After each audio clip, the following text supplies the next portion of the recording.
Yeah, yeah, yeah. Baby, yeah. You don't say ready on this. You know I have patience. Greetings, peace, family, peace. This is Kyle Dixon here, and we are part of the Grand Rising Collective. So, as you know, we've been doing these podcasts for a hot minute, and we appreciate you all taking the time out to spend with us to be able to get some information from the people that we've been interviewing, from the topics that we've brought up. And just to give you a little background for those people who may be new, we are the Grand Rise Collective. My name is Kyle Dixon, and I have my co-host, Kaide Bentley. We also have a featured guest. The featured guest today is Reuben Quansah. But just to give you a little brief background, the Grand Rise Collective is a collective of individuals who've been out in the workforce, been out in the real world, have had years of experiences in education and entrepreneurship. I'm an educator, entrepreneur, co-own a film production company called Precise Minds Filmworks. I've also been an educator for close to 20 plus years, a little over 20 plus years, in urban schools in various parts of the country, the Midwest, down south, and now here on the East Coast. So we started the Grand Rising Collective to say, hey, it is a term of endearment that people use called like good morning, Grand Rising, to not only wish you well for the day and hope that you succeed throughout the day and rise to and be at your best, be it excellent, but also be able to rise to the occasion like a grand rising, right? So rising to your expectations, rising to the top of your abilities, to be your best, to do your best, and to strive for excellence. So we want to inform, enlighten, and empower with our platform, all right? So without further ado, I'd like to pass it on to my co-host, Kaide Bentley. Take away, sir. Thank you so much, Kyle. I appreciate that. I appreciate you. I appreciate all of you for being here. Kyle kind of put it in a nutshell. He wrapped it all up regarding the Grand Rising Collective. So what I'll do is I'll introduce myself so you have a good idea of who's speaking to you, who you're listening to. My name is Kaide Bentley. I'm the president and founder of an organization called 4T's, Teaching Teens to Think. Its premise, its objective, its mission is to help inner city youth identify what they do naturally. In other words, their inherent skill set, so that way they can use it to complete their education, establish a career, and ultimately start a business if they choose to. My demographic with that organization targets a specific group of individuals, such as young men and women between the ages of 16 to 24. I decided to join and been a part of the Grand Rising Collective because it gives me an opportunity to disseminate that information that I'm sharing with the inner city, with these young people, to the community at large. That includes parents, that includes those leaders in the community, that includes the elements and the neighborhood and the personalities and things of the nature that resides in that neighborhood, in order to get these conversations out of a bubble and to spread it to uplift and build the community. So that's my motive. That's my reasons for being a part of the Grand Rising Collective, which is why I'm honored to be there. Not only am I the president of 4T's Productions, I'm also a professor at Fordham University, and I also sit on the advisory board of LIU. So it's all these skills that I bring together through my organization as well as Grand Rising Collective to have these discussions in order to do, like Kyle said, disseminate the information to the community to help build us up and just enlighten and inform us. So I'm honored. And without any further ado, I am honored and so words I can't describe that we're going to be speaking to right now. Without any further ado, Reuben, please, it's yours. Go for it. Thank you for having me. It's definitely my pleasure. My name is Reuben Quansah, from the Bronx, New York. I've had the privilege to be a public servant, I like to say, but primarily student support. I'd say for the better half of the last about 12 years, 12, almost 13 years. And it's, it's been a pleasure. It's had its ups and downs and, the points and times where you learn. And that's, it's a continuous process. I'm glad to have been part of that and to continue to be part of that. I work with students, and I've worked with students in different capacities, typically higher ed, particularly CUNY, Typically students who were coming in from their first year, last year of high school into their first year of college, trying to figure things out. And at different points in time, students who started college or for one reason or another didn't complete, and sort of helping them come back in. So it's been a great experience. I've enjoyed it, and I'm glad to be here on the show today. Yeah, thank you. So we're on. Indeed, brother. Indeed. Yeah. Definitely, man. Definitely a pleasure. So lead off with the questions, Cal, and I'll come in. Yes, sir. Definitely going to get into this, man. This is a brother, I've known for a few years now leading up, and we did our first panel together. I did my first panel, family with Reuben on there, and he was dropping gems then. So, imagine now that, that's between us that, he definitely has some info to share. Now, Reuben, I'm an educator, as you are in education. Cody's in education as well. What led you even into that profession? Because, speaking on, what you're going to get into, Black Men Teach, but what led you into education, and where were you coming from in reference of education? Thank you for asking. Yeah. So the initial spark that led me down the direction of working in schools was while I was in college. College was very interesting. I went to college with a big bang, came from a great high school, Cardinal Hayes High School in the Bronx. Brother Kaya there. And I went to college. It was a really big bang. Most folks knew me before I even got there. It was crazy. And it was all, it's a good school, great school, all white college. I was one of the few Black people on campus. And it was hard. It was harder than I expected. Not just academically, but just emotionally, culturally, personally. It's almost sort of like a rites of passage for I'd say young Black men coming into their manhood and their identity outside the context of home and family and things you're used to. And Reuben, real quick, was it in state? Were you out of state or? Out of state, Pennsylvania. Okay. So there was a point in time when I was really struggling. I was struggling emotionally. I was struggling academically. I was struggling just questioning myself in a way that I hadn't in the past because of all the different supports I didn't realize I had, whether it was family or different empowerment groups and different things like that. And I remember saying to myself, man, when I get out of here, first I'm going to fight and do my thing and get out of here. Yeah. when I'm out of here, the first opportunity that I have to be the support that I felt like I didn't have, I'm going to do that. And so that stuck with me the entire time for the rest of my time that I was away at college. So when I finally got, and I have to mention, in that interim time period, that's when I met Kaide. And I didn't even know how to describe the different ways, the wisdom and the time he dedicated to me as a young person. I don't know how to describe how at that point in time, it helped me as I was, building my resolve to deal with the challenges when I, went back to college. And so I pulled on the different bits of wisdom from different folks, ended up in some capacity linking with people in CUNY before I graduated. And so I knew that I was going to go back to CUNY in some capacity. And I used to always have my resume with me anytime, when I would be in New York, anticipating that I'm going to need work, I'm going to need, I was planning on going to school.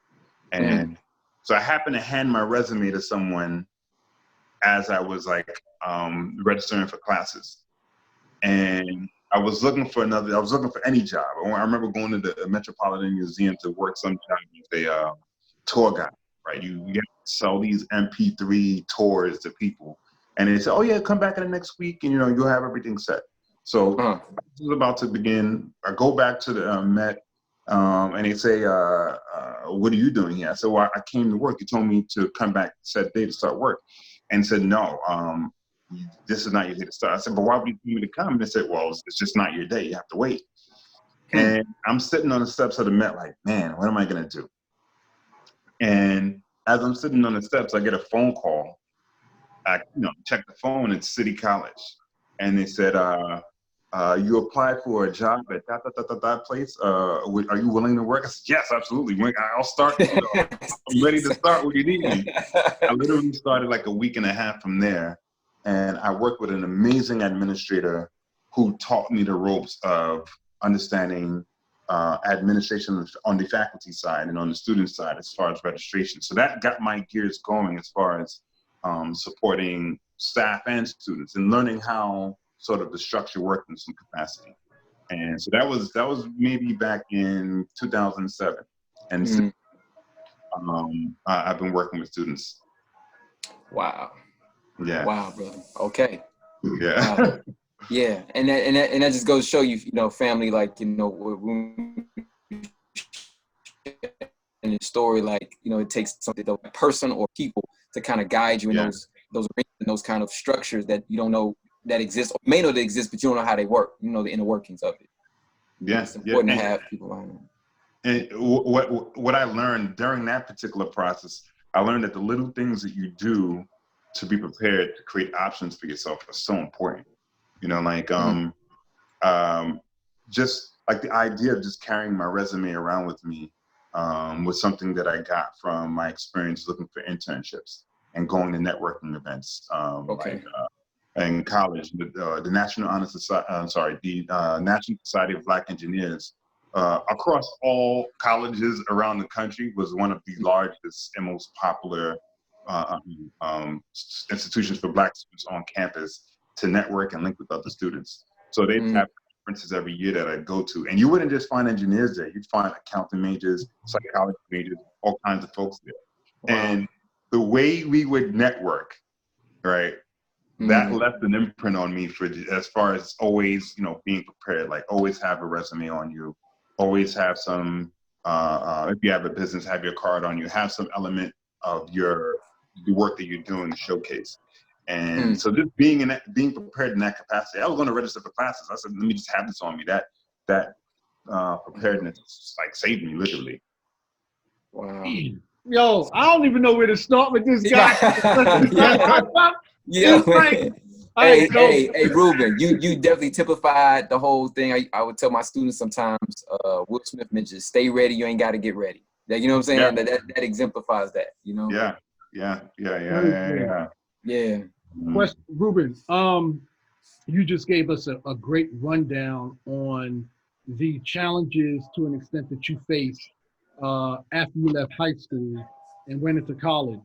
And it's funny because one of the teams that I worked with through my partnership with the Boys and Girls Club, I asked her certain key questions, like the questions I was going to ask you, any questions that she had. And she did agree with some of the questions that I had. So my question to you, as it ties into your experience that you went through from high school going to college, what advice can you give high school students who are considering going to college? What advice would you give them? Like what process or strategy or steps they should take before they select a college? And part B to that question is the cost of tuition. What factor does that play involved in choosing the college? Oh man, yeah, I can talk for hours. I can talk for hours. That's part two. Right, part two. But on this one, we'll say the 3 B's: be brief, brother, be brief. You know what I'm saying? Be brief, brother, be brief. Yes. I mean, so for students in high school, the first thing I'd say is begin to plan early. This is gonna sound super duper cliche, but plan your work and work your plan. That's the general bit of advice I would give. But begin to plan early, right? Because the earlier you plan, the more you're exposed to things that are far beyond what you imagine will happen. And I think what happens with folks is students think they either go by what their counselors tell them when that time comes, and everything seems and feels vague. Everything is so vague, and the exposure is too late. And by the time they figure things out, they're already in a school. They might not want to be there. They already have a commitment to a certain school that might cost too much money. And if they did it earlier, they would have more familiarity with what would go along with what they want, right? So I'd say start early. Like your freshman, sophomore year, you should be in a college space. If they have offices where you can go to and ask questions, if they have special programs for high school students, summer bridge programs, you should be there, you should be taking part, right? The sooner you go, the sooner you get the feel of what different campus spaces are like. I started in college as maybe my sophomore year in high school.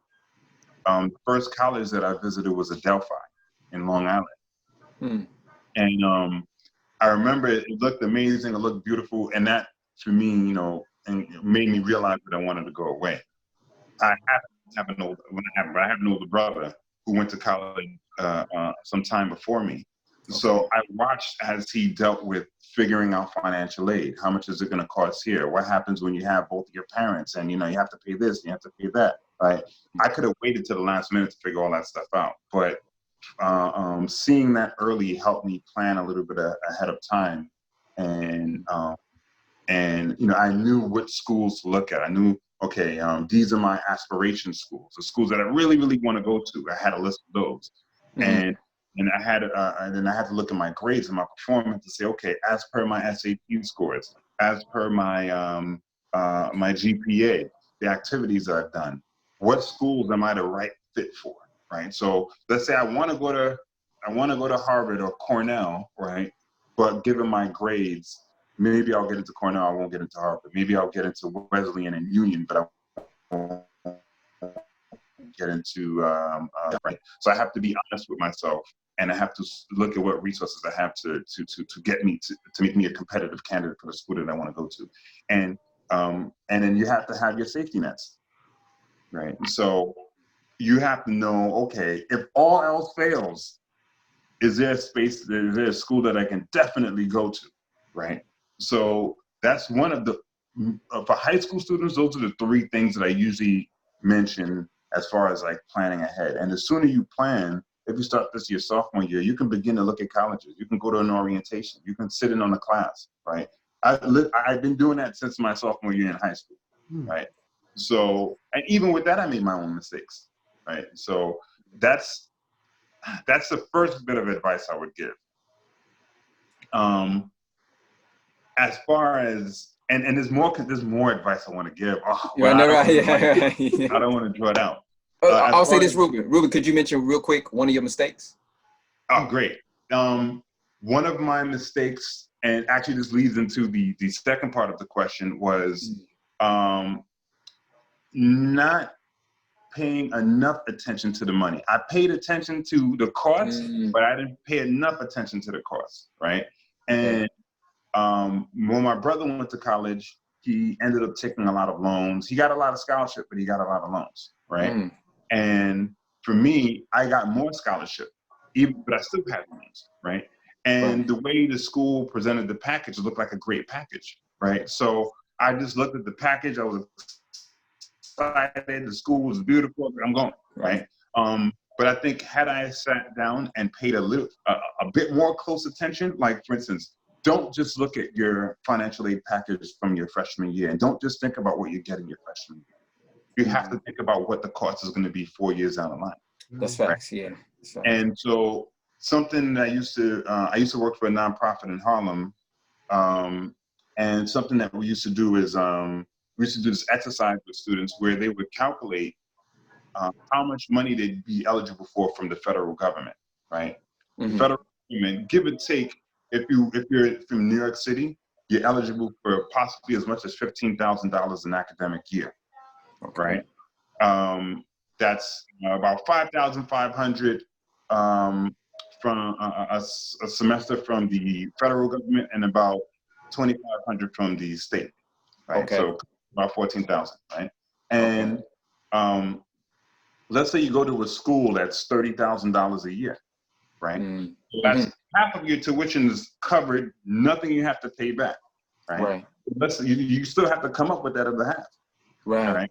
So some students that other half might be covered by loans, right? and they see that everything is covered, and they say, "Oh, I'm fine. Everything is covered." But the next year, what happened? Your sophomore year, the tuition goes up, right? Your aid might not go up, but your loans might go up. The following year, the tuition goes up. Your aid might not go up, but your loans might go up. And this will happen continuously. And as this happens, you're going to end up with more debt. So that's what happened with me. I got scholarship, but my loans went up and the scholarship didn't go. Right. Ended up paying more money. Right? Wow. Yo, Yeah. oh man, yo, yeah. Yeah.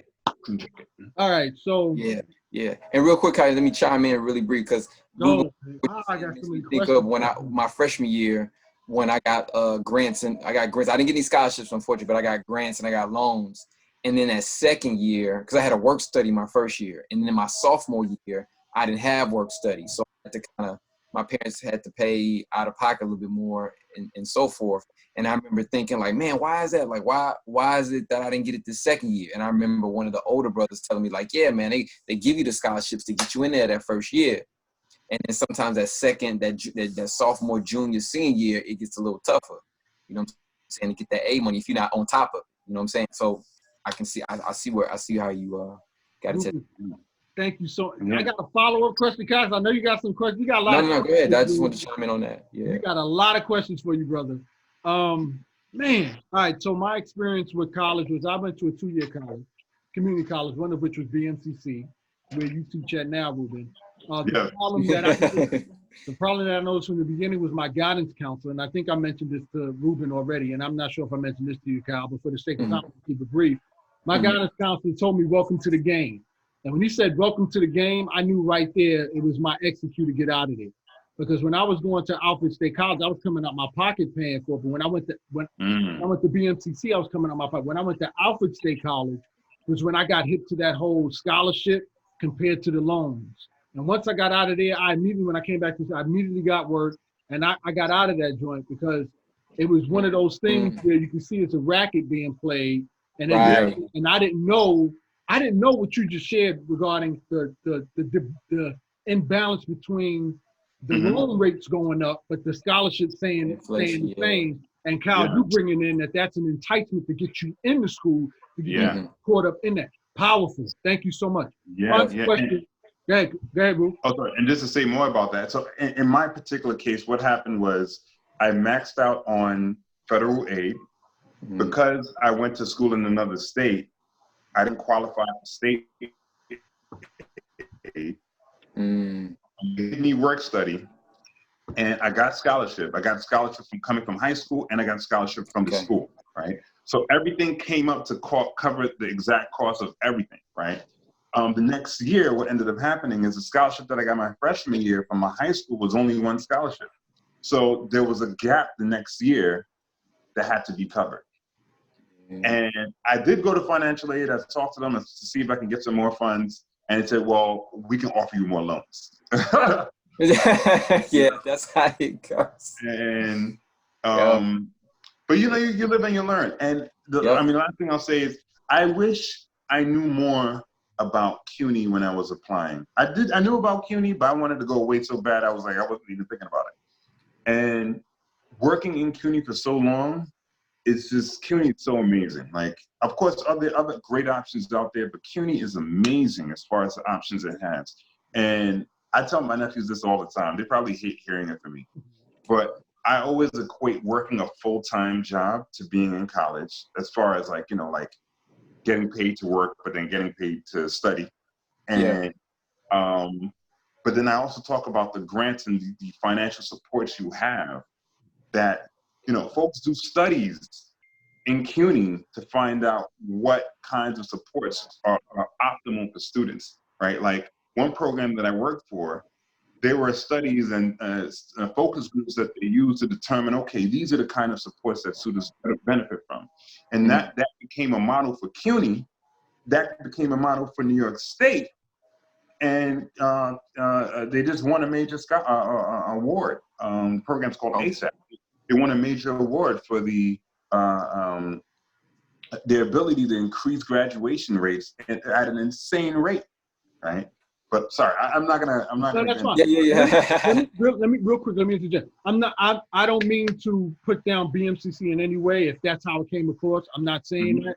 No. Great people such as Reuben who work at BMCC, and I'm so proud of you. My experience was eons ago, so BMCC has changed greatly. So I just want to make sure that that's clear. I appreciate BMCC. I appreciate higher education. It's just a matter of being able to use higher education to help the student as opposed to damage the student who may not be in that financial situation to take full advantage of the education. Right.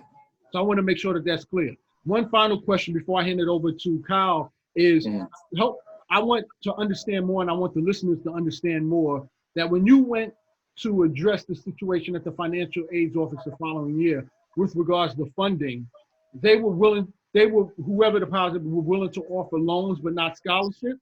I mean, was there an opportunity to get more scholarships to counterbalance the increase of the loan rates, or how? I mean, were you?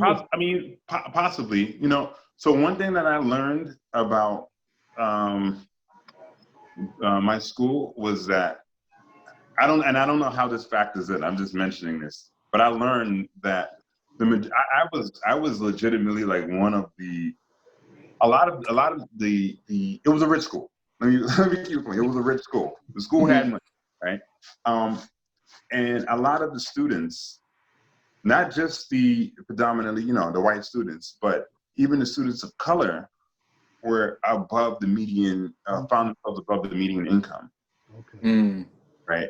And so that's when I found that out on my way out. That surprised me, right? So I mean, I'm just mentioning that because that kind of blew me away. But as far as options for scholarships, I mean, there might have been some. Perhaps in some cases I didn't qualify. Maybe in other cases I didn't have the relationships. Maybe in other cases, I don't know. I mean, the first thing that was presented to me were the loan options. So I don't know what the process is. I don't know if I spoke to the wrong person. I don't know if my freshman year was tough, so I don't know. And maybe I also think that if I knew how to advocate for myself better, perhaps I would have been able to get more scholarship, right? So on one end, I feel like the support systems in a space like that aren't really sort of tuned to helping students like me. And so I felt like that was a barrier. And I felt on the other end, on my end, if I had more knowledge of how to advocate for myself, perhaps I wouldn't have, let's say, taken no, I wouldn't have stopped that no once I got to know about getting one thing. Perhaps I would have pushed in a different kind of way. Because there's a skill set that comes with negotiating on your own behalf. And correct, yes. That I think I learned later on that I didn't really know then. Yes. Got more, but Kyle, man, go ahead.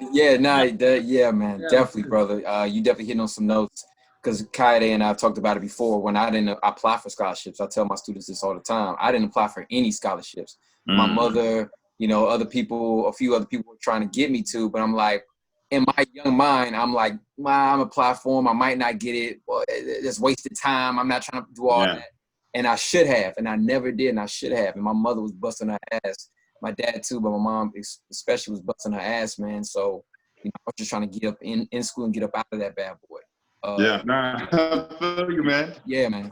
You know what I'm saying? So that goes into like what I've heard recently, and I've talked about this, mentioned this before. Like, I've had some students in the past and recently tell me that college is a scam. You know what I'm saying? There's a lot of internet now, like college isn't worth it, and these type of things. And I kind of get where they're coming from, but you being in that industry and in that field behind the scenes doing the administration, could you share your views on that? Yeah, man, this questions, man.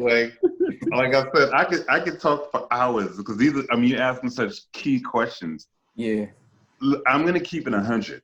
Yeah. This is Reuben talking. This is not CUNY talking. This is not. Come with yes. When there was a certain point while I was working in CUNY where I said to myself, what am I preparing these folks for? Like, what am I, like, yeah, I'm helping you figure out your classes. Yes, I'm helping you figure out, you know, this is your graduation date, or this is how you deal with financial aid or registrars or whatever. But I said, what am I preparing you for? Am I preparing you to be just a cog in the wheel? Like, are you going to just finish school, go to the next level of school, then get a job, and then work for 80 years, and then hopefully get retired? Like, am I preparing you for that? And the first time I really questioned that, I said to myself, I have to shift how I advise students. Like, it's not enough for me to feel that they're prepared to graduate, because when they graduate, they're walking into the wilderness, right? And they're walking into a space where, yeah, you can work any kind of job, but if you don't know how to secure yourself financially, emotionally, you know, politically, all these kinds of things, then yes, you're there in a new space because you have your degree, but are you really prepared to create the world you want for you, or to create the world that, continue the world that society says you're supposed to be a part of, right? Because you have a degree. Yeah.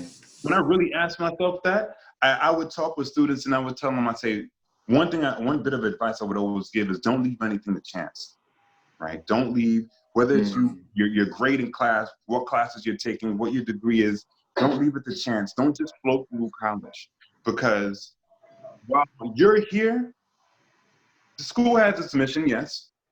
There's politics there, yes, but they're getting what they need. You're part of creating their bottom line. So if their bottom line is just having X amount of people graduate, then they're going to meet that bottom line. And it might stop there, right? You have to know that while you're here, this is what your goal is. Because if you're not pursuing your goal, they're definitely pursuing theirs. And if you benefit, it's by chance, not by choice. So what does it mean for you to choose why you're here? Not your parents, not the school, you. Like, why are you here? Like, what are you working towards? Do you want financial freedom? What does being here help you? How does being here help you create that, right? Is it the free paper that you can get when you're printing in the lab? Is it the relationship that you build with the teacher that turns into a connection to clients, or whatever the case is? Like, how are you leveraging the fact that you're being paid to be in school full time, right? How are you leveraging that? So I would press students to maximize the time that they're there, because this is one of the few times that you get paid to learn. Yeah, definitely. One of the times you get paid to learn. And so if it is the case that you feel like it's, it's a scam, okay, you know the rules of the game. How do you use it in your favor? Because once you leave, and especially if you're a man of color, if you're a person of color in general, once you leave, there's certain presumptions about who you are, right? Degree or no degree, there's certain presumptions of who you are, and people will move on that basis. And even in those cases, you have to frame what the relationship looks like so that you're not a victim of someone else's perception or bias or whatever the case is. You can't leave that to chance. So I would always talk to students about, why are you here? What do you value and why are you here? And what doors do you have to knock down so that whatever it is that you want to create, you have the room to create that? Because you can. I've had students who, there were no clubs, they created it. Okay. I had one student who leveraged her relationships on campus to learn things about running a nonprofit and learning a for-profit. And in the span of 3 months during the semester, she made maybe $13,000 from the relationship she built out of class, referencing theory that she learned in class, right? And I just remember being like just shocked by it, right? And so you can just be there and kind of exist, or you can be there and thrive if you have your goal and you leverage your resources to benefit from that environment. Okay, my brother. All right. I'm sorry, I had to go in. I mean, and I can operationalize how that looks like in different ways, in different scenarios. Yeah. But there's so many examples. I mean, but the simplest I can give for students, I usually talk to students about grades. Like, a lot of students feel like when they're in college, the teacher gave me this grade. Right. The teacher gave me this grade. And if you're in the mindset that school is a scam and you feel like the teacher gave you a grade, you're going to feel even more scammed because you bought into this idea that you have no control. And it's the exact opposite. So when a student would come to me and they say, hey, this happened with this teacher, you know, they're not fair, I tell them, I say, look, go back to that teacher and let them know why you're here. Hey, Professor XYZ, I'm enrolled in your class, and it's my intention to earn an A in your class. This is why I'm here. I intend to learn, but and in addition, I intend to earn an A in your class, right? This is the work that I've been doing, and I'm confused about XYZ happening here. Am I still in a position where I can earn an A? And the teacher's gonna keep it a buck with you. Yes, you are, because you followed my syllabus in this way. No, you're not. Right? Most students aren't even doing that, right? And that automatically changes the conversation. Now, if you do that at the start of the semester, then you've already framed the relationship your teacher has with you. Whatever bias they have, you minimize it because you set the tone. You do that at the end of or in the middle of the semester when you, let's say you already gotten 2 or 3 C's, it's 50-50, right? Hopefully they believe you, and the evidence of your willingness to do that is in the work that you've done leading up to that, right? At the end of the semester, forget about it. You know, but you're taking charge. You're leading the conversation. You're facilitating the direction of and in that case, you're earning the grade, and that's the way you frame things. So teachers are way more willing to work with you in that case. I've had students go from C's to A's because they took command of the relationship that they have with their teachers, right? So that's just one example. Yeah. Brother Kaide, I mean, hey, man. He's going in. Now, I appreciate that breaking down scenario because a lot of times people want that simple answer. And it's like, no, well, here's one scenario. Here's like the many facets that add on to that scenario. It's not just like well, this happens and then, you know, it's everybody's against me. And then it's like, that's it. Nah, it's a little intricate because a lot of times, maybe you tested it, that with the time sign of the times, everybody wants everything so right now, so instant, and it's like sometimes it is that simple, and sometimes it's not. Yeah, and you know, to me, I always think of college as a trial run for whatever other space you're going to get into, right? Because when you're in the work environment or if you're in other spaces, you don't get a grade, but there's a metric for measuring your, I guess you could say, performance in that space, right? And there's the metric that's legally, you know, so you know, you're associated with the job, you know, as far as like, you know, performance measures and stuff like that. But then there are the other metrics that don't count, like the bias of some person, or you know, like your ability to navigate the loops of getting a certain task done, right? In college, at least you'll have some support while you're doing it that's already structured in there. But leave college, you have to create those supports yourself. So whether you're starting a business, whether you're working a certain kind of job, you have to have a means of saying, okay, how do I build my team of supports to help me deal with the operations of things? As far as dealing with people, as far as dealing with my business, as far as dealing with my clients or whatever the case is. Like, you have to create those structures there.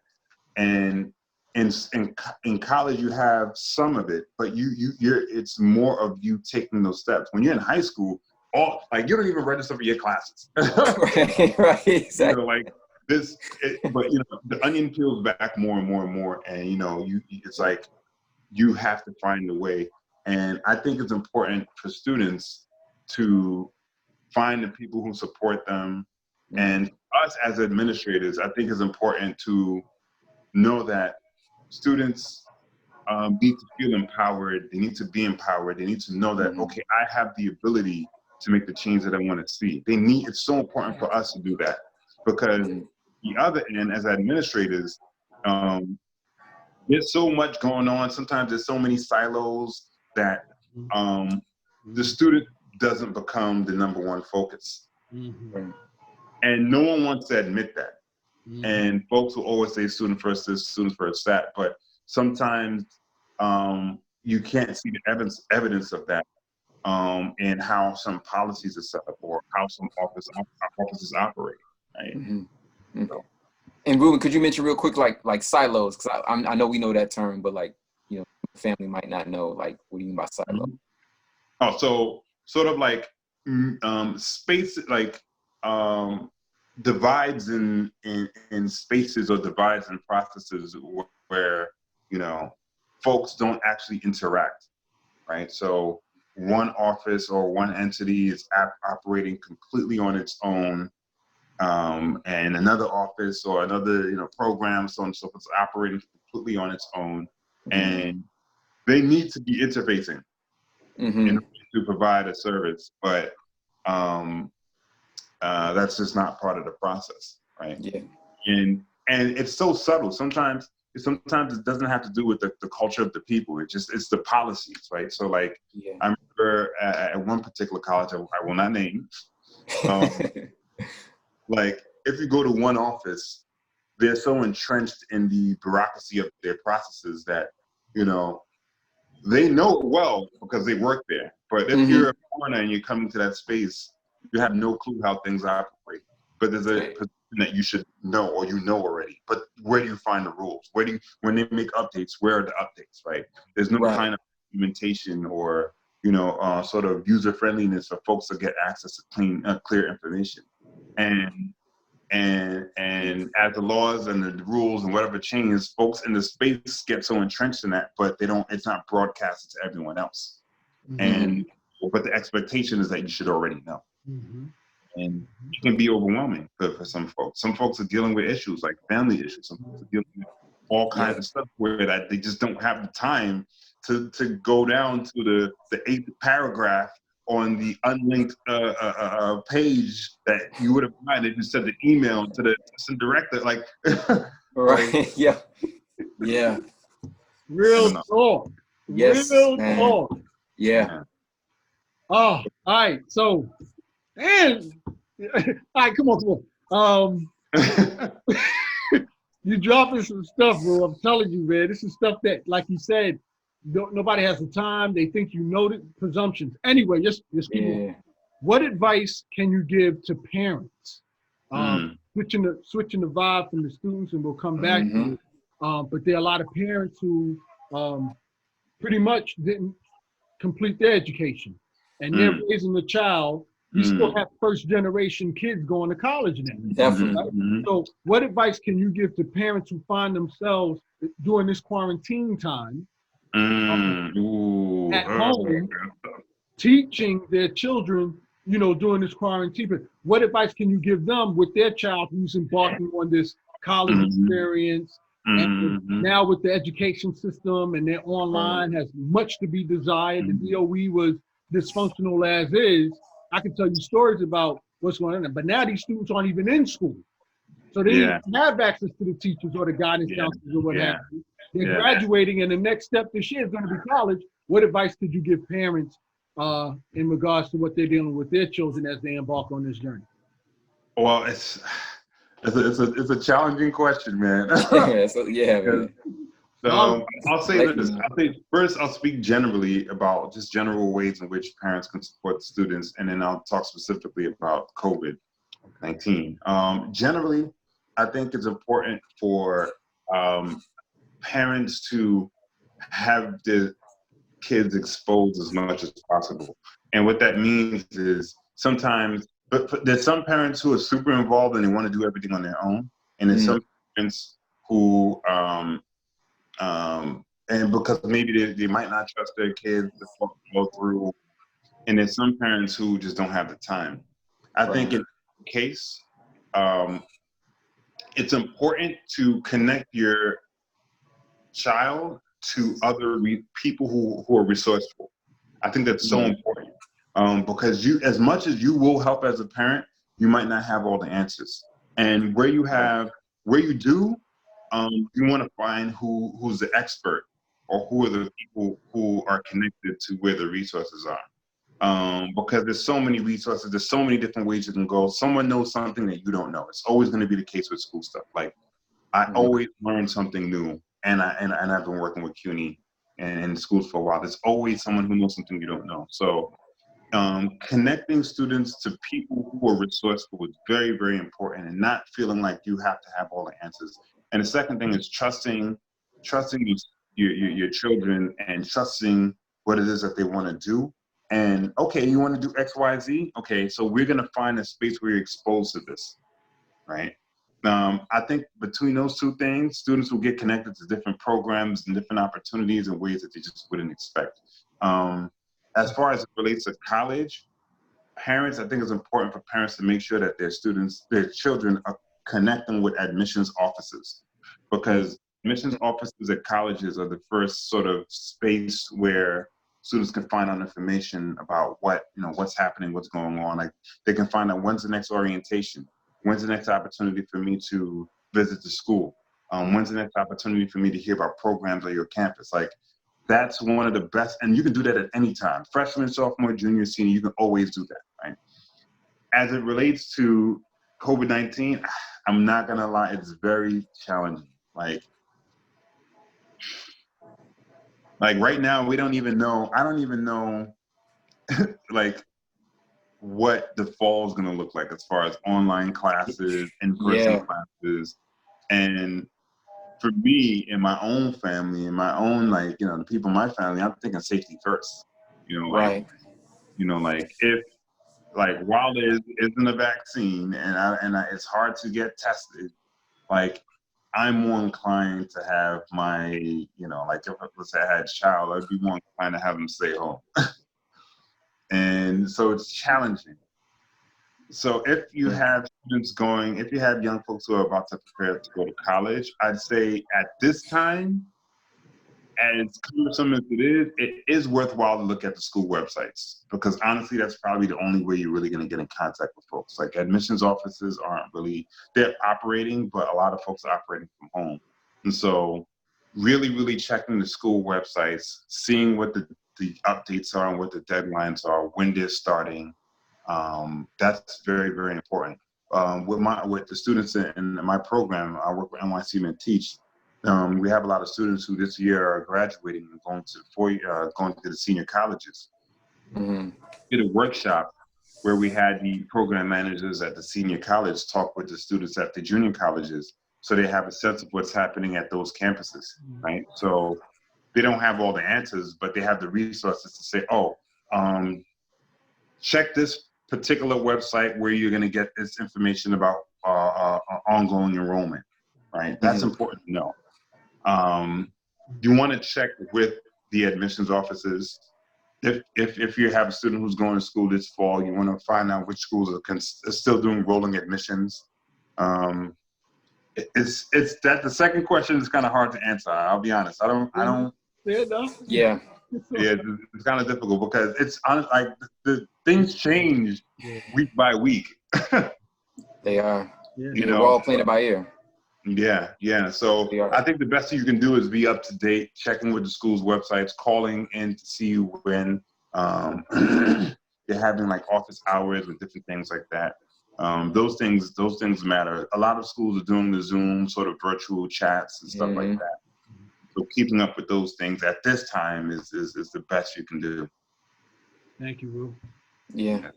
Yeah, bro. Yeah, man. I mean, myself included. I'm teaching my students online as well, and it's just been difficult because a lot of them are just having that anxiety. Yep. Just they're out of their comfort zone of being able to go into the school. I think people forget, Reuben. I know I'm speaking to the choir, but like, I think people tend to forget that school is a social, a social activity. Like this chimes in on how important teachers are, and it's going to lead into my question: how important teachers are, and then having teachers of color inside. Could you speak on that, like you doing with NYC Men Teach? And I know that typically, from my knowledge, that NYC Men Teach has had a initiative to put teachers of color, Black and Brown, African and Latino or Latinx in those spaces. So could you talk about that? Sure. Yeah, it's I think having a teacher who can identify with their students is very, very important. And having a teacher who can, particularly culturally identify with their students is important, because it's easy for students to get lost in the midst of everything that's happening, right? So NYC Men Teach's goal is to get more and more men of color, not only to get into the public school system, but to stay. So starting Mm. school sort of range all the way up through the 2-year schools, 4-year schools in CUNY, master's programs, um, alternative certification programs like Teach for America and Teachers Collaborative. NYC Men Teach is strategically placing people in all those spaces to support men who want to be teachers, such that it's Mm. a streamlined process and a continuous sort of opportunity for them to get support as they work on their way to become teachers. Because a lot drop off before they even become teachers, right? Mm. My team Right. in helps with that process. And once they get into the public schools, there are different supports through mentors and support in creating culturally relevant content, such that teachers, one, can identify with their students, but then two, feel supported to stay. Because usually after the first year, Black and brown guys tend to drop off, and Black men in particular drop off the most. So Hmm. the goal for the program is to help them not lose sight of the goal of becoming teachers. And when those guys are in the classroom, when we're in the classroom, what happens is when a student is disengaged, there are ways in which folks know what time it is, right? Mm. The ways in which, a certain teacher might know when to pull in a family member. There's certain ways in which a teacher, a male teacher of color, might know when to throw in a certain joke or a certain reference that students can identify with, right? Mm-hmm. And those things matter so much, because there's certain sensitivities and there's certain things that, when ignored, means the difference between a student feeling like I'm valued, and this space is for me, Mm-hmm. and I belong here, and I have an opportunity to make change in this space, and them feeling like Yeah. right. So the students that I've worked with at NYC Men Teach have been amazing. They've done amazing work. We have a fellowship that happens every summer, organized by the Department of Ed, NYC Men Teach on the Department of Ed side, where they have the young guys in college working with the students in the classrooms, doing different kinds of activities, engaging with students, and just getting comfortable It's good. with teaching and being support. And It's the good. important thing that gets left out is there's the cultural component, but there's still learning, right? There's still instruction. Right. And oftentimes, when men come into the classroom, the expectation is that, oh, well, you'll be able to keep the students in line. Yes. Like it's their job to be A uh, disciplinarian, like just exactly. yeah. And the actual process of learning gets lost. So NYC Men Teach also reinforces that you're here to teach. Like, you have a unique way, and you will be developing unique ways of engaging your students, such that what might have seemed irrelevant before will seem way more relevant now. And because you know them in some capacity and they know you in it, and there's a genuineness that you can hedge on, you can create a learning space, a space of vulnerability, a space where there's validation and ultimately empowerment to continue to, the value education. And so NYC Mentees does that really, really, really well. Like, we have weekly meetings with our students. We do amazing work. It's probably been one of the best jobs I've had, as far as working with people who would, it almost feels like a revolutionary job, because like the kind of Yeah. conversation we have I in think it our, is. it is. I really think it is. Yeah. But yeah, so I don't know if I really answered the question. I kind of went on No, a tangent. you did. I want to inject really brief. I want to ask a question, because you mentioned the drop off. Because I know a lot Yeah. of people feel like, what are the reason? What is the main reason or reasons that they drop off at that second year? So typically, the first year, it oftentimes has to do with teachers not feeling supported. Mm-hmm.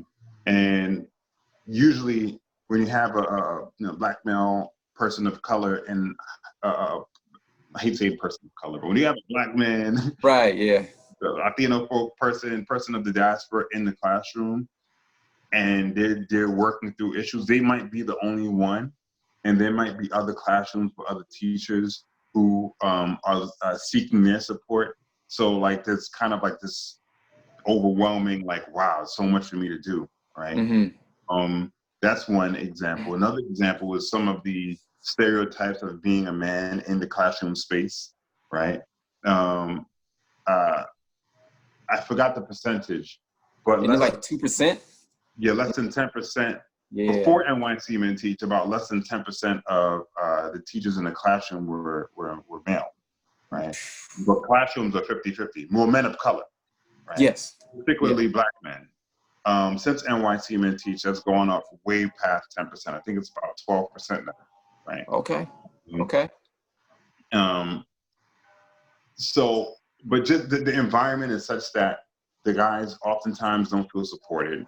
There's stereotypes about the way, whether they should even be in that space, right? And there's also the push for a lot of guys to do more administrative work, dean of discipline, you know, academic support, as far as like counseling, which is fine, but the push is in that direction. And there isn't an emphasis on leveraging their ability to actually teach, right? And so those things cause a lot of complications that ultimately leave a lot of guys deciding to just go another route. And it happens more often. But with NYC Men Teach, what often happens is that there's spaces where guys have conversations with each other. Like there's one really dope workshop that we had last year with the Department of Ed, where they were teaching how to teach math, leveraging elements of Afro-Latino culture, like salsa dancing and like I think they were going over stuff for like bomba music and drumming. And I'm like, wow, like that's so dope. You know what I mean? Yeah. Like, so relevant too. Yeah, exactly. And so again, I feel like I'm kind of going all over the place. No, not at all. Not at all, man. Not at all, bro. No, I mean, you know, because I mean, it speaks to my heart, you know, because I mean, I've been in the classroom, you know, for close to 20 years. Wow. You know, down south, Midwest, now here in New York. So New York, yeah.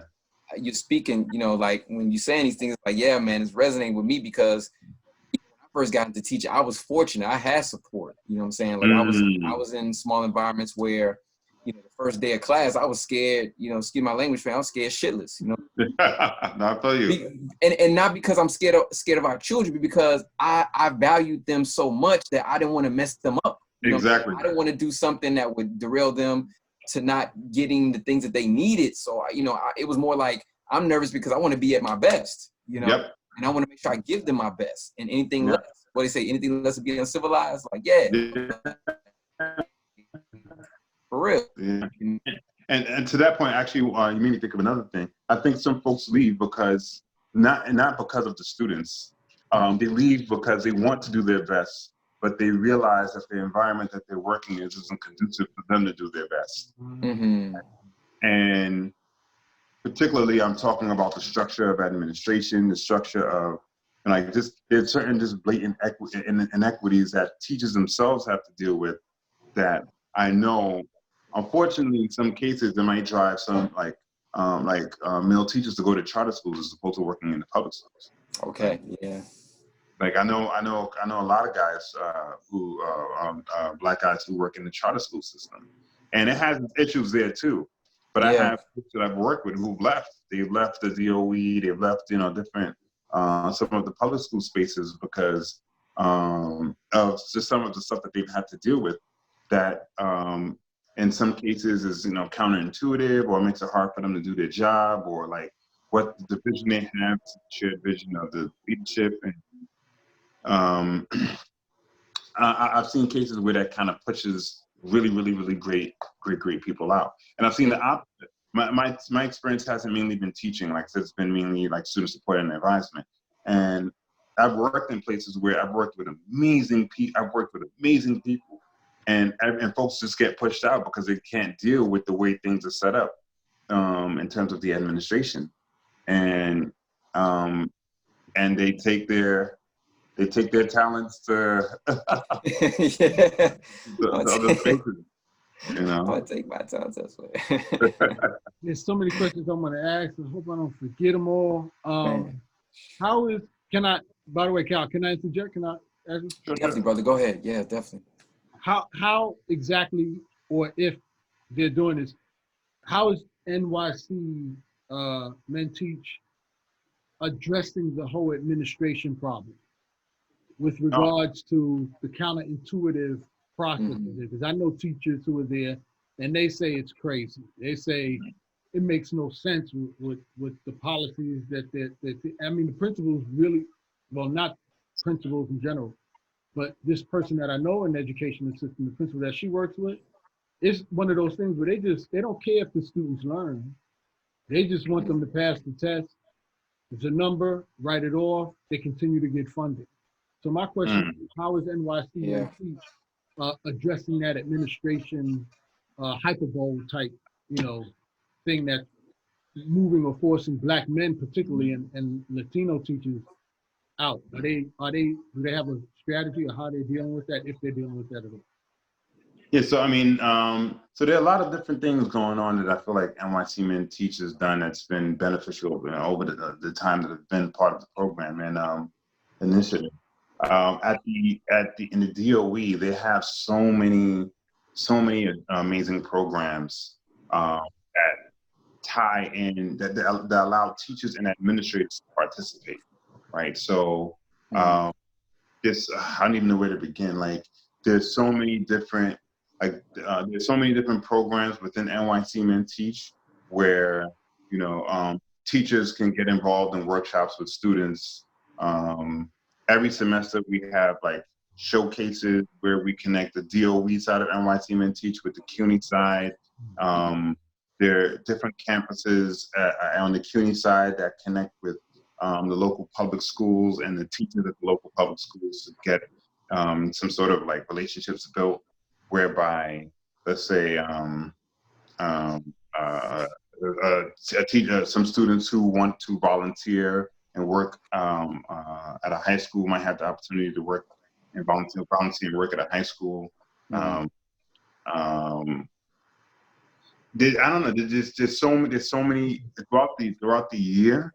Um, the campuses in CUNY and the programs at the DOE host different workshops, host multiple initiatives where there's a teacher partner, student partner, and admin partner working collectively to engage students, engage everyone. So Mm. what happens with that is that there's buy-in. Like people come and they see what happens when you have students working with teachers working together, and when it's folks of color. Yes. You see how it works. You see the systems work together, and folks feel as they participate, they feel as if they feel like they're part of that network, and so they contribute to it over time. Okay.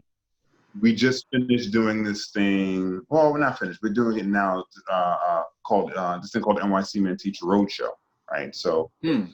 the roadshow right now, what it is each borough, NYC Men Teach in each borough. On the CUNY side, we've been we've been in quarantine. We've been hosting conversations with teachers who work in the Department of Ed, who work with NYC Men Teach. We've been hosting resume workshops, cover letter workshops, demo lessons. Demo lesson stuff is really great for students to know how to prepare for their certification exams. The teachers who are teaching it are teachers who are part of NYC Men Teach working on the DOE side. And the students, of course, are getting this information. The NYC Men Teach program managers are hosting the space. So we're all working collectively to pool our resources so so we can help each other. Mm-hmm. And it makes a difference. I mean, those spaces didn't exist Mm-hmm. before NYC Men Teach. There was no roadshow. Right. Last year and the last academic year and the year before, the roadshow was actually at a campus, right? Right. What else?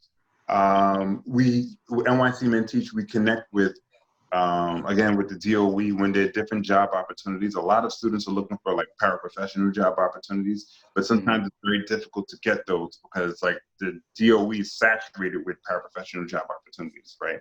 But when at openings, they come straight to us and let us know, right? So we let our students know, so the students get connected. But if there are alternative opportunities, whether it be internships, whether it be working in after-school programs, whether it be working on projects with professors, with teachers, the DOE connects our students, we connect our students to them. So there's been this ongoing relationship where we just like connect students, connect teachers, connect superintendents, connect principals, such that there are pools of resources that people have access to. And before NYC Men Teach, all that stuff didn't happen intentionally. It happened by chance. Individually and stuff. Got you. I'm sorry, Yeah. Cal. No. That's a great question, because again, when we talk about these, like we mentioned earlier, those silos, and like again, when I was coming up as a teacher, these things weren't manifest as far as structured events. It was more so like you go to maybe a overall teaching event, and then you see the brother in the corner or a few brothers over here, be like, hey, you know what I'm saying? Hey, what school y'all teach at? Like, who are you all? Like, and sometimes others, it was older. So like I'm a 21, 22-year-old, and I'm speaking to like 35, 40-year-olds. Yeah. So the age gap was like crazy. So it's like, damn, like, okay, it's like anybody young. And so if there's somebody young in the room, I'm like, yo, beeline. You know what I'm saying? Like, and the sisters were there, like the sisters who were teaching, again, same thing. Some of them had been teaching for a while. Some of them were new like me, you know what I'm saying? So it was that type of thing, but it wasn't anything that was intentional to say, yo, for young Black male, female teachers or Latin teachers as well, that wasn't a thing. You know what I'm saying? Now, thankfully, it is, Yeah. And I'm glad about that, because, not just in the school environment, but in general, I think it's important for us to be able to take charge of the reality that we want to create for ourselves. To me, when I think about Black freedom, that's what I think about. Like, I think about us being in positions where we get to define who we are. We get to define the terms in which we want to live our lives. We don't have to just be always in survival mode. We don't have to always succumb to the pressures of the inequities brought to us, whether it be by our jobs, whether it be by, how we understand the history of redlining, if we're locked out of certain neighborhoods. Like, we don't have to come to any of those things, right? And for me, at least, within NYC Men Teach, it's kind of been my first time in CUNY where I've been able to see how we can operate autonomously in a space where there really isn't a lot of autonomy. But I mean, to take it even a step further, I always ask myself, like, what does it look like when we have our own institutions that don't have to, if all else fails, I know I'm good because I know I have support from these institutions that have, paved the way for me. Like my wife, I praise my wife all the time because of the work she does. Like, she has a business where she teaches young children how to speak Haitian Creole, right? And so these kids, when they become teenagers, when they become adults, they're gonna remember songs that were created in that program to teach them how to speak Creole. They're gonna remember the songs. They're gonna have a memory of, oh wow, yeah, I was a kid too. Yeah, we went to that same program. Like, they're gonna have that shared experience. And to me, that's a kind of institutionalization, right? That works in their favor, right? They're gonna have shared experiences based on how they learn about who they were, and as far as language is concerned, right? So it'll be dope when one day, as she expands, she's not just teaching Haitian, like, she doesn't just teach Haitian Creole. They're learning about foods because they're learning to talk about foods. They're learning the numbers. They're learning the culture. So I'm looking forward to the day when they're learning and, at higher levels, where they're learning math, they're learning calculus, they're learning physics in Haitian Creole. Right. Like, because the institution has created a foundation where folks feel like I can learn about myself in my own language, right? Whereas, I mean, we're not at a point where you see that in the public school system, and I don't know any charter schools that do work like that, where I'm learning Fanti and Sri from Ghana in school, like, that's not happening yet. But it'll be up to us to create that. And but I'm glad that I can do a little bit of that, and NYC Men Teach can do a little bit of that within the community space. Yeah, bro. Awesome. Yeah, and man, and you kind of hinted at it, but like, speak on a little bit of like, or if it is the case in reference of NYC Men Teach, or just in your general experience, like homeschooling, because I know that's been a huge thing for the past. Yep. It's been ongoing for years. Like, one of my kind of shining beacons of light as far as education, Marva Collins, in Chicago, she did that. Dr. Juwanza Kunjufu, he did shops in reference of, that type of thing. Look these people up, family. So, what I'm saying, could you speak on that a little bit? Like your experience, or if NYC Men Teachers maybe leading that direction or preparing for. I mean, particularly like homeschooling. Yeah. Oh, that's interesting. Yeah. I don't feel like that's an area that's really been explored. And for me, it'd be interesting to see what that does look like. And I think so we do these things called town halls, pretty much every other week, where we talk about different topics with our students. And we've introduced the idea that, given the precedent that this particular circumstance, this pandemic has set, don't be surprised in the future if it's the case that you're teaching, I don't know, a third of your classes or a quarter of your classes online. And, it's going to be important to think about how do you teach culturally relevant content, on Zoom or, like, and I mean, that's not necessarily, that can be homeschooling. It cannot be. It could be something that happens in the classroom setting, but there's space to set a sort of structure whereby what you teach and how you teach it can be something that if I can't be in front of the class, if I can't be in front of the students, if I have to record, whatever the case, there are ways in which perhaps I can make it interactive such that the parents that I'm working with, or no, the parents that have been working with their children can, teach this content and teach it in a way that might be culturally relevant. So like my right now, he's homeschooling his daughter. He gets the instructions from his teacher, right? But there's certain things that he knows about his daughter. There's certain things that he knows about him being Ghanaian and so on and so forth that he incorporates into how he teaches. So he takes the teacher's curriculum and he kind of molds it in a way that he knows is relevant specifically to his daughter, and certain elements of it that are relevant to him and her as, like Ghanaian folks, right? So I can see down the line NYC Men Teach, I mean, and this isn't a thing now, but I could see it hosting a space where, teachers, the male teachers of color sort of create a platform for best practices for teaching students, whether it be online, whether it be at home, in ways that are culturally relevant. I could see that being a thing. Consider how there are hubs where students have the opportunity to have conversation. But at the moment, that's not really, I think the foundation to create something like that is forming, but that hasn't really been a conversation. Awesome. Indeed, bro. Indeed, bro. And just real quick, gotta go real quick. No, because this is my thing, man. We can talk for ages, but no, because you mentioned something like, I agree with you. I think the way in which school and education is structured, especially in this country, I think we're already doing it. But you mentioned it. I think we're already doing that, but just not in the space of structured educational components or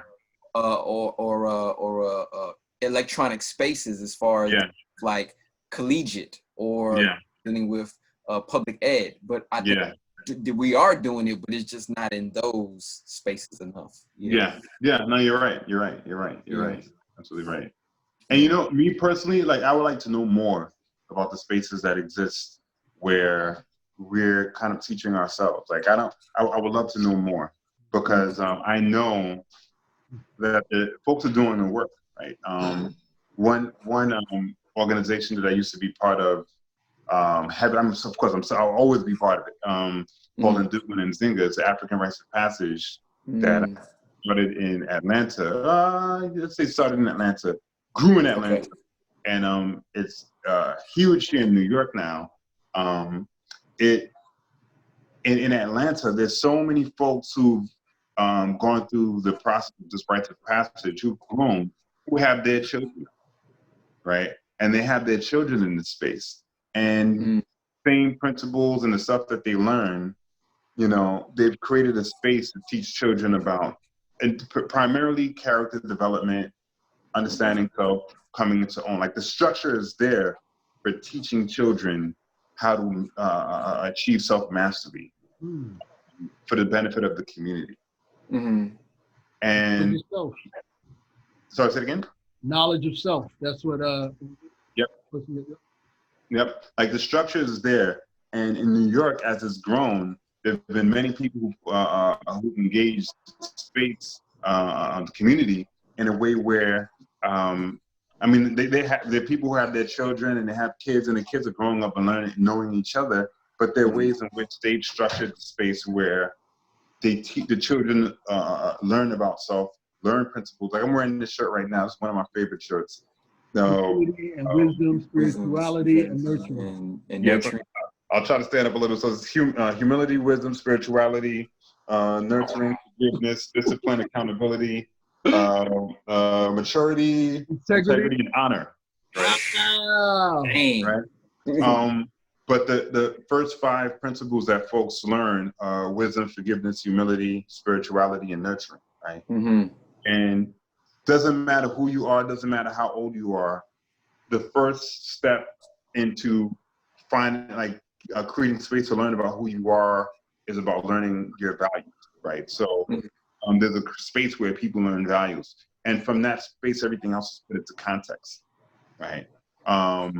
And it's valued from an African sort of historical point of view, right? That's crazy.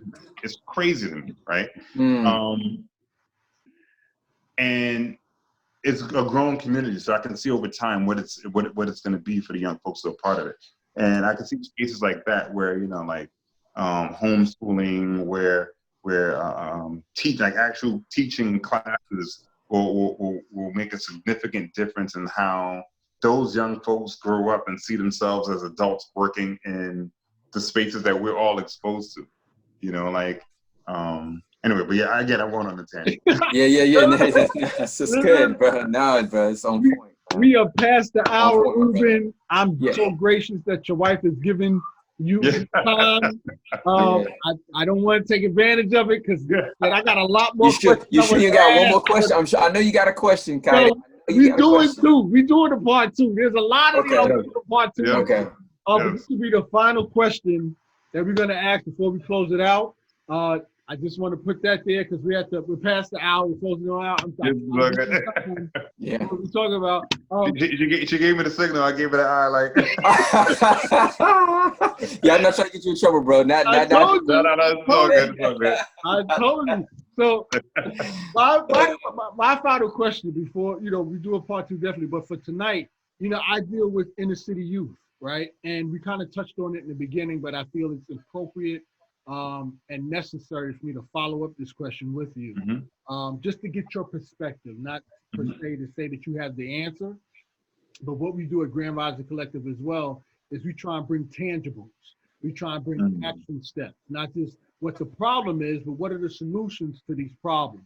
We brought out a lot of challenges that we face, the school system, a lot of solutions too, in regards to the resources that are out there. So my final question to you, Reuben, before we close it out, is for inner city young people who don't have or haven't been exposed to in their family the acumen or the, I guess, inclination, whatever word you want to choose, towards doing their research when they're in their sophomore year in high school, junior year. Their mother, they're in a single family home, no dad there. Mom is hardly not home. Not because she's necessarily being a derelict parent, but because she has to work these jobs to put food on the table. They're left to raise themselves with everything going on. Like you said, in college, they ain't got time to read paragraph 8 on an unlinked link, whatever the case may be. From your perspective, what advice can you give a child in that position? I know it's a loaded question, but no, it's a great question. I would go back to initially what I mentioned and say, so plan your work and work your plan. But to put that into context, I would say it's so important for a young person to seek. And that's sort of the best way I could put it. It's so important for them to seek, you know, it's so important for them to go out and go to different spaces and just meet people. Of course, ideally going into school spaces, but it's so important to seek and get outside of your normal environment. Whatever you're used to doing on a day-to-day basis, do something different tomorrow. Yeah. Go somewhere you haven't gone before. Someone who does something that you typically be like, nah, that's whack. Like, do something that's out of your norm that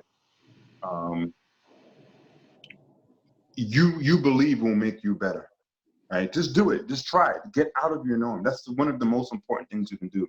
And I can say for me, it made so much of a difference. This is the last thing I'm gonna kind of say. So, when I was in high school, I was fortunate to be part of this organization called ALP. It's called Achieving Leadership's Purpose. And there was a guy in the program who I also went to high school with, who kept telling me, hey, you got to join this group. It's called Harlem Live Radio. I have a radio show. I want you to, be on my show. And he kept telling me, say, okay, I'm going to check it out. Okay, I'm going to check it out. For maybe 3 months, he just insisted, because he said, hey, you got a deep voice. You have a great voice. I can hear you, being on radio. I said, all right. I said, I'll do it. I finally go. And this wasn't something I would typically do. I had a routine of going to school, going home, going to work, going to run track. Like I had my routine. And I said, let me just go check this out. And I go there and I go to this space in Harlem. I think it was like on 116th Street. And I walk into this space and this is all young folks. People, I'm like, at the time I might've been 15, 16, all people from 12, 13, 14, 15, 16, all the way up to maybe 18. Young folks, they're running this office like it's, they're running it like it's a newsroom. Like I walk in, there might've been there was one adult who of course was managing the space. Or at least one adult I can see, but it was all students taking pictures. As soon as I walked in, one student greeted me and told me to sit in a certain area. We're going to interview in a moment. I'm like, wow. So I get a quick interview. They're taking notes. I'm like, yo, what is this? And I'm thinking I'm going for a radio show. And it's just students doing mad different things, like taking pictures. Someone's doing flash, developing some flash websites. Some like folks are just doing all kinds of different things. And I was like, yo, this is cool. And it was such a weird and interesting experience. And it was just like students, young folks, like grown people working their own jobs, but doing it to do it. And I decided to go back a little later. And so essentially the program is called Harlem Live, and it was an online teen magazine, harlemlive.org. And to this day, one of the best experiences I ever had. One of the best, hands down, one of the best experiences. Because no one told me what to do. I was in a space and they said, create. Like, do what you want to do. So you want to do photography? Do photography. You want to write articles? Write articles. So I ended up being, and I was 16, 17 at the time, editor-in-chief of one particular group, competing with 2 other groups. And what we had to do was write articles, create videos, take pictures, make as much content around whatever content we wanted to create. And the folks that I work with, to this day, some of the folks are like some of my closest friends to this day. And Kaede, you met some of those folks. I did. Wow, man. And to this day, like I'm going to weddings, the godparents of other folks. Like we're all super tight, and we interviewed so many people from Cameron to Maya Angelou. I just put up a picture Wow. on Facebook with me supposedly giving Jay-Z my autograph. Yeah. You know, like we met so many people, and that one opportunity led me to another opportunity that connected me to Bloomberg, where I had the opportunity to meet Kaede. And from there, that connected me to other media outlets. I just got connected to so Wow, many, man. That and one started spot. with me. It all started with me just getting outside of my comfort zone and just doing something different, right? And I know this doesn't specifically answer the question about college, but I think there's something to be said about exploring what you're interested in and developing a passion around it. And Kaede, there's something you said to me that I still, to this day, still rings with me. If you really know what you want to do, you can everything around you will be a tool to help you create that or go that path, right? And I tell that to students. Like that's why I tell them don't leave things to chance. Make the choice. You know, because when you make the choice, you determine what happens next. You determine what happens next. And you take each little win as it comes. You make the next best choice you can make, you know, because the 10 steps down the line might seem hard, but you can make the next best choice. And, you know, you take it from there. Go visit a college. If you know someone who works at a college, talk with them. Build relationships with people who know stuff that you don't know. And, you know, I don't know. That's it. You got a tissue?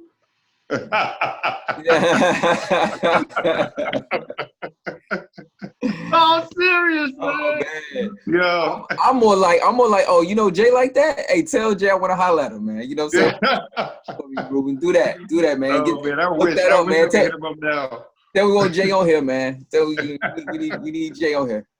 Oh man. Let me work on that. Let me hit up my Harlem Live connects and see. Right.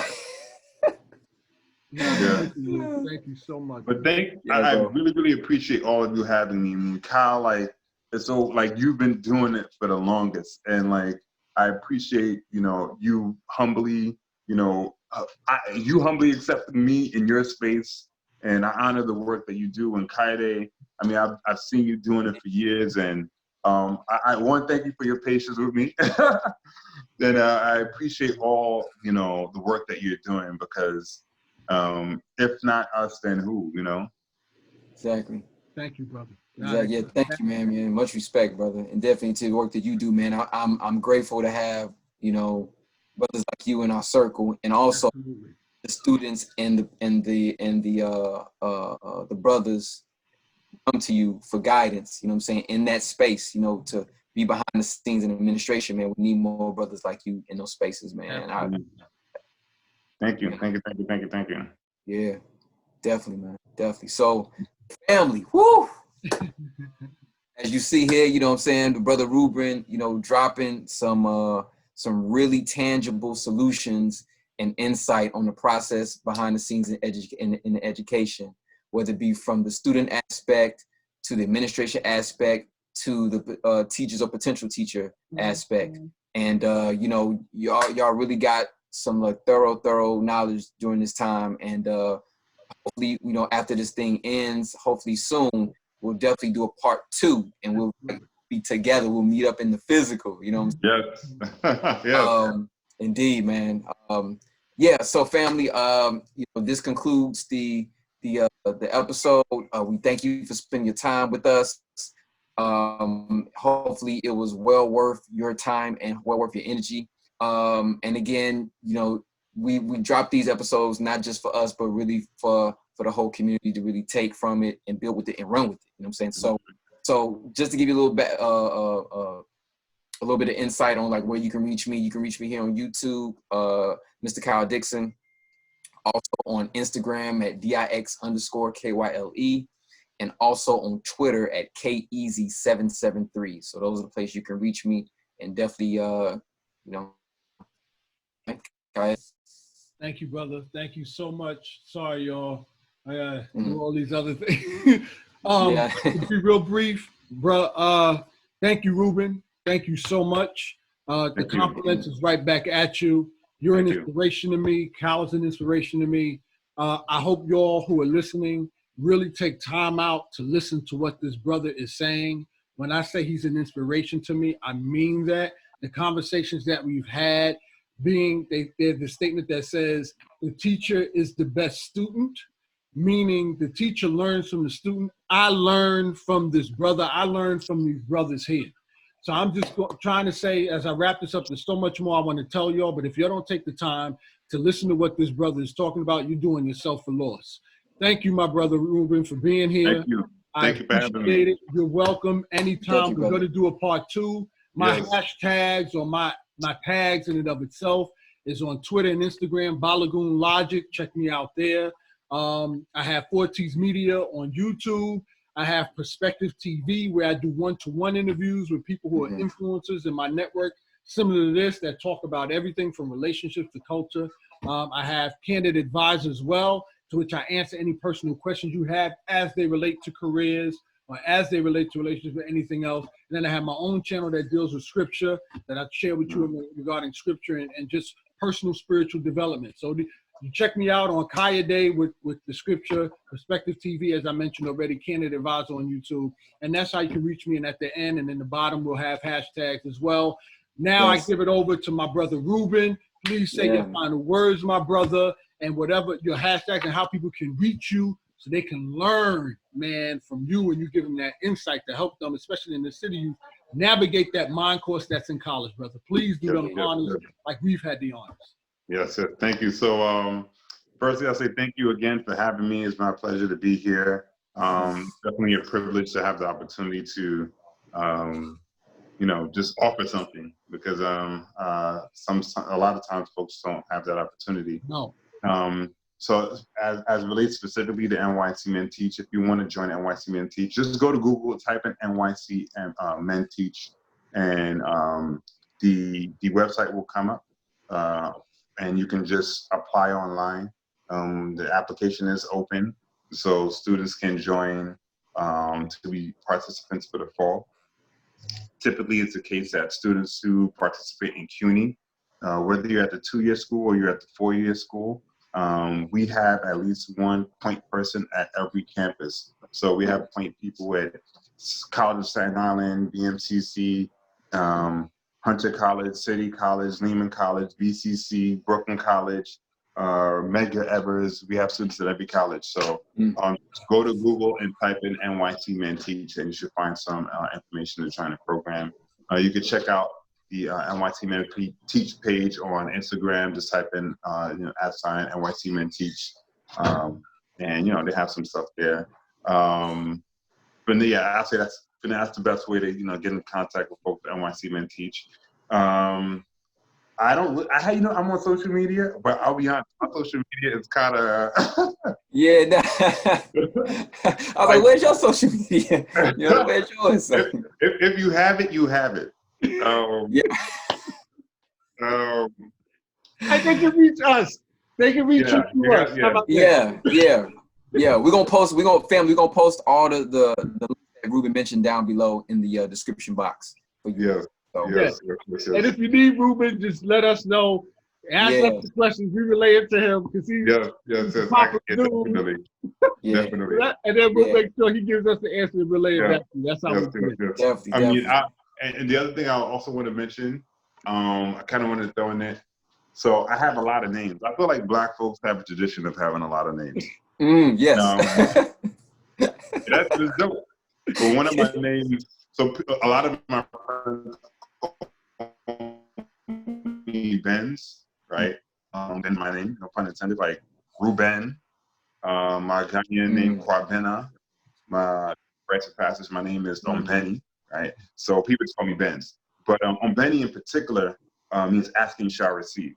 Every time I hear that name, I'm reminded that, first ask. You have to ask if you want to receive. And it's important for me, the lesson that I've consistently gotten for myself is that when I ask, I'm not just asking for myself. am asking for the sake of the lesson that I and others will get, you know. Whether I make a mistake or I triumph, in me asking, I'm taking an action that, you know, the universe will present, you know, something, the universe will present something to me as a result of putting myself out there that we all gain from in some capacity. So whether it's you dealing with school, trying to figure something out, you know, whether it's you thinking about work, whatever the case is, be bold enough to ask so that you receive. Very good. I was just, we go on talking about, but to that point, Reuben, I'm glad you said that, because of, you know, every scripture would have you putting yourself out there in order to expose yourself to that opportunity, and not wait and sit at home or sit someplace not doing it, expecting it to come to you.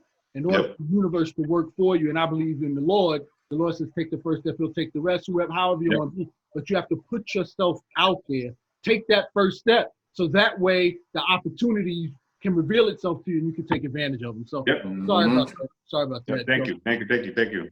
You got it. Yeah, thank you, brother. So yeah, family. So don't forget to like, share, subscribe this, please. Like definitely, you know, share this with your family, share this with your friends.